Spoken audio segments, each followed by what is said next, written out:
Now let's look at the Carwash business, and that is our fourth step.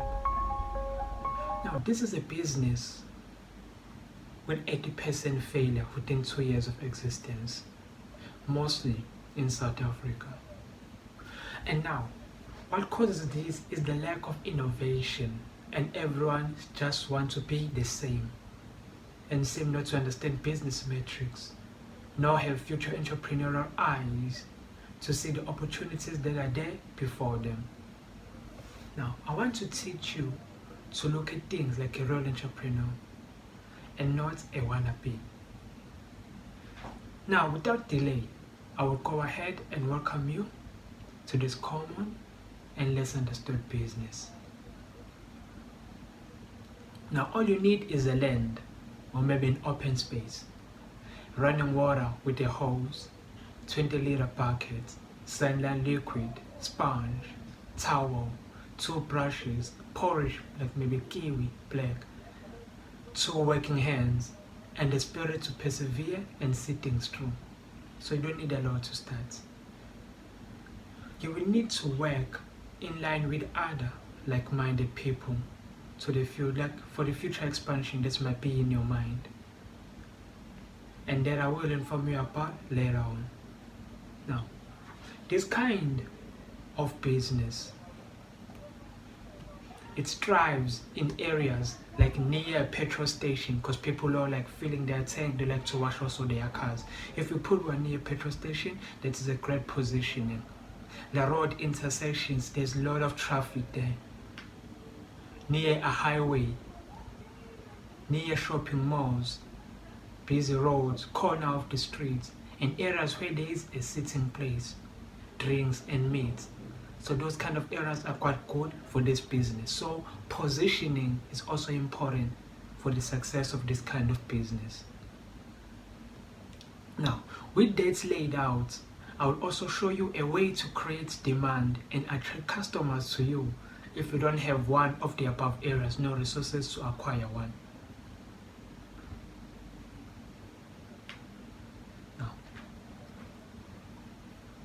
Now, in your car wash, you can normally have 3 offerings I suggest, which you can boost toward your business and show that you are thinking outside the box. First, you can charge, for example, like 30 rand for a wash, if you only wash like the outside of the car only, and does not cover now the wiping of the inside and also the washing of the mats, no inner window sills. Second offering, maybe we can charge 50 rand. This where you wash the inside and the outside of the car, and this includes now washing the inside of the windows too. You see now, just like saying the windows, adding that as part of the offering, it tells some now a perspective that works in the human mind. It just shows now where you see value is at. The third offering is washing and polishing tires plus cleaning windows for 20 rand. Because some they may come with their cars that are clean and may say, oh, the problem is maybe like the windows, there's the fog, or maybe the tires are dirty. So you can also charge for that service only. So you clean the tires and you polish them, and the windows, and make sure now they are spotless. Now you have 3 offerings now that can be now inclined to purchase. People indeed will be inclined to purchase one of your services because they all have different needs. Now, to succeed in this business, you will need to do things faster, better, and create that friendship relationships with your customers to strengthen trust, because trust is important for customer acquisition, customer retention, and repeat business. So you create trust, long-lasting business. This is aid in customer retention and repeat business. So it's like goodwill, creates goodwill for you. You need to be well acquainted with the common colors of the cars in your area. So know like how many maybe red cars they come to you, the white cars, how many are there in the area, the black cars. So now this is just for the future offering, like polishing the car for 50 rand. You can polish the car and make sure now it's spotless, and you know what, you burn it the day after, make sure this thing is glazing. You see, that's another offering we can bring to the table. We know like normally not all people are doing. So just thinking outside the box, like how you can make your business better. Now you need a better budget for that in the future. Now back to the present. You have to take every customer details like the name, surname, the number, and email, and this information will help you for future expansion, because now you can just send them like the marketing messages, like email marketing or like direct messages, and tell them now about the new offering that you have. Maybe now when you expand it, tell them now we also have this, just to update them so they can come and check it out, because you also need that. Now let's make some conservative estimated weekly finances. Let's say now you are working, you are alone, you are starting up. Now for your offering, let's say offering one gets 6 times a week. So offering one is one that's now you wash the car outside of the car only, and say you do that 6 times a week. And offering 2, when you wash also body outside and the inside. And offering 3, let's say now gets like 12 people, 12 customers per week. So now with those conservative numbers at hand, you'll be making around 770 rand per week as an income. Now, it is the money that you have made with just what? Basic. With just a basic thing. And you are now, you are what we call a self-employed individual. You are self-employed because the business cannot work without you, cannot survive without you being present. So you are self-employed. Now you can play around with your figures. So based on that socio-economic status of the area, so you see how you play around the figures. Maybe you might get increase the numbers on the services, or maybe some lower them a bit, but it depends to you. Now you see, man, it's all up to you. Now how much the area is worth. So normally to calculate how much the area is worth, you have to check now their middle class. How many people are falling within the middle class in this area? How many are in the lower class, how many are in the upper class, and those averages can help you to calculate the worth of the area, like how much is it worth. So all those demographics are important. So the other thing that you need to do now, for those who have greater wealth, you can offer now a distinctive service to them. How can you do that now? You can just offer them a service that you come wash the car in their own houses. So now you are a working business. You take your things and you come in their houses and you wash it for them. And normally you charge like a higher price. Because now you walked from your home to there. There's a fee for that, and you washed it now in their own residence. So this is another thing. So you did 2 services, walking to the area and also washing. So you can charge you any price you want. And they like convenience, so yeah, that is another thing you can do.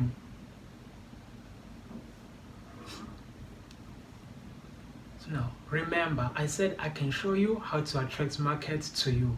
So now this is a thing that's affects people, because now if you lack innovation, you won't succeed, and that's the truth. You have to make sure you try every way, every manner, or every idea that you have in order to improve what you're offering and how you present it to the public. Now, you may need for example, need a sheets of iron, like wood, nails, and a door with lock to create what? A thing that you would sell it, like a tuck shop. Create a tuck shop. So the tuck shop is an attraction. Similar to the tourism business, people they come to experience what? The leisure or pleasure now, and experiences, because there's an attraction, something that will attract people to your business. So now let's say now we have the tuck shop attracts people now to your business. Now here's the deal. There'll be fast food. When you say you have a fast food now restaurant where you sell like fake cooks, a quarter, fried chips, combos, the chips, then the sweets, those are the things that you sell. And on the side, you wash the cars. So this means you need a second person who will help you with that. So people who come to buy quarters, wash something, and they also buy here. So it's a double impact. Phantom and Alex.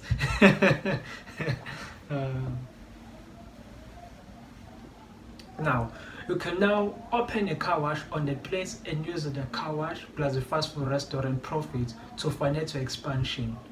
So the expansion is for the future because you're looking deep in the future now. Now, before you expand, now you have to upgrade also the sitting space. Like a huge hail shelter which will protect people against the weather, like the rain and also like the sun. Near the sitting area to be slick.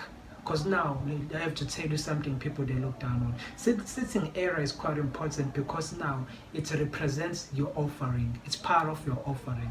If people is comfortable, it's slick, people will take your business seriously. If it's just a thing, it builds just for convenience, just there, people will take you as if you're not serious. But if your thing is done perfectly, they will respect your business and you see professionalism in it, no matter how small it is. So we need creativity, even when you're designing your seats, like your tables, need to be like creative, and everything needs to show the brand of the business, because the business is a brand itself. So show what is it about, because the things how you set it, everything have to tell a story about your business, about who you are, without you saying it out loud. Okay, so now we have to utilize like minimal resources, like wood, which we can cut down to make a table and chair, and maybe like also sand it and paint it in a certain manner, and varnish it, you see, man, give it some little glaze, things you can do with your hand, but give it like a certain touch. So when you varnish it, it helps now with the aesthetic look. Maybe we have also like some old car tires that you can use to build some tables and chairs. So these things now are part of the brand of what's of your car wash. You're branding it in a certain manner. You see now, they see now what you are about. Now, with all of that being said, we now dive into a much bigger thing that you were preparing for. Oh yes, you expand your area to accommodate 2 deep freezers. Because now you are expanding, remember. We have to expand.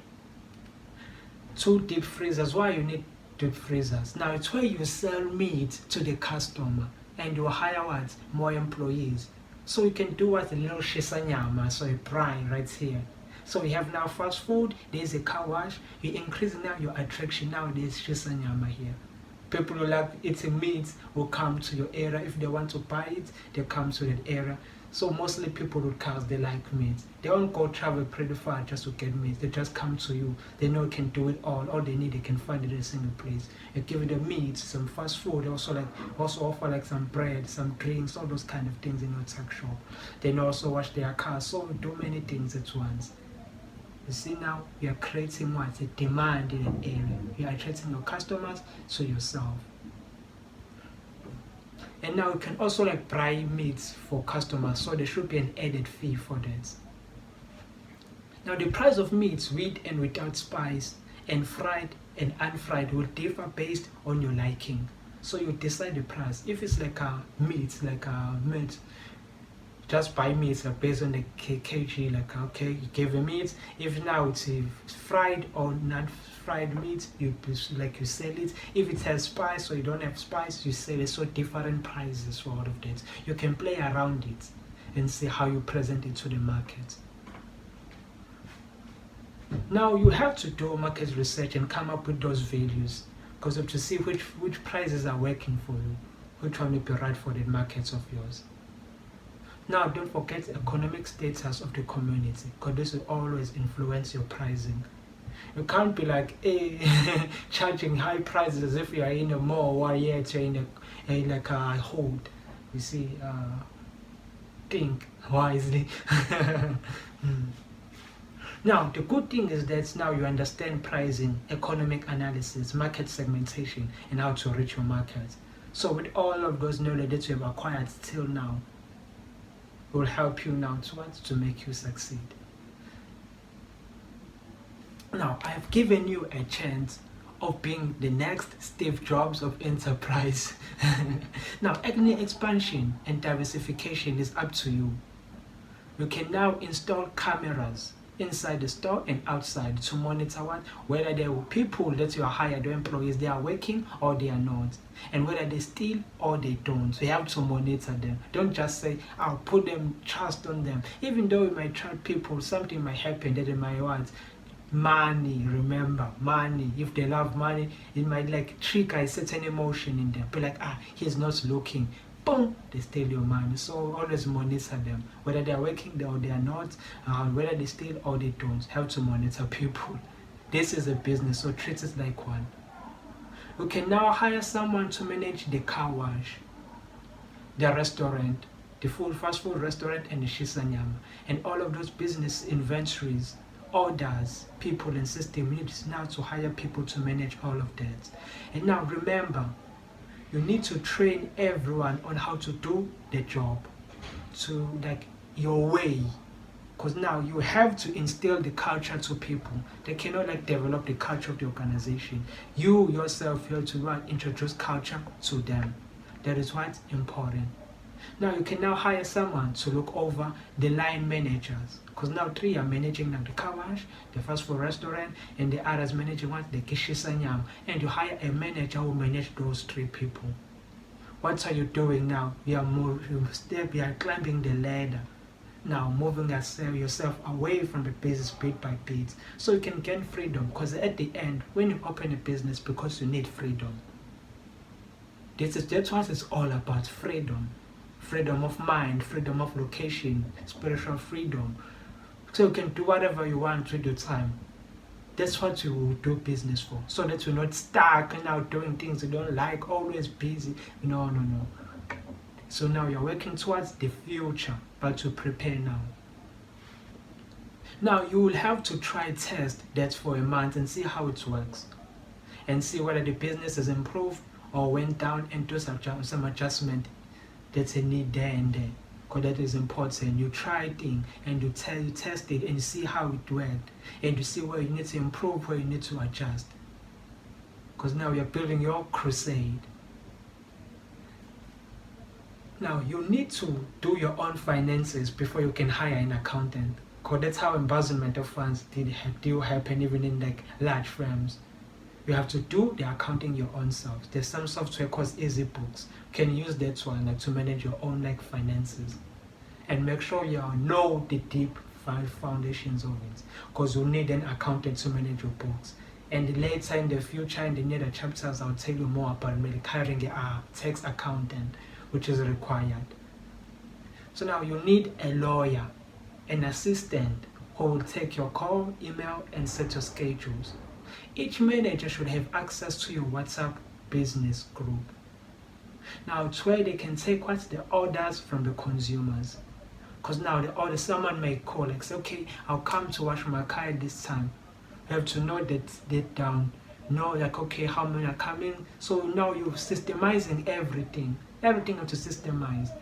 So everything become much easier for you. Even like when they can order or even through WhatsApp, order some fast food, tell you the meats and need some meats, this kind of meat, all of those kind of things. You see, all of these things systemized. So make sure they have access to those groups, your WhatsApp groups or your WhatsApp business. I know that's some level thing, eh? Just kidding. Okay, I have a bonus module. So it will be a smaller one, but it will help now to open your mind, open you to different perspectives.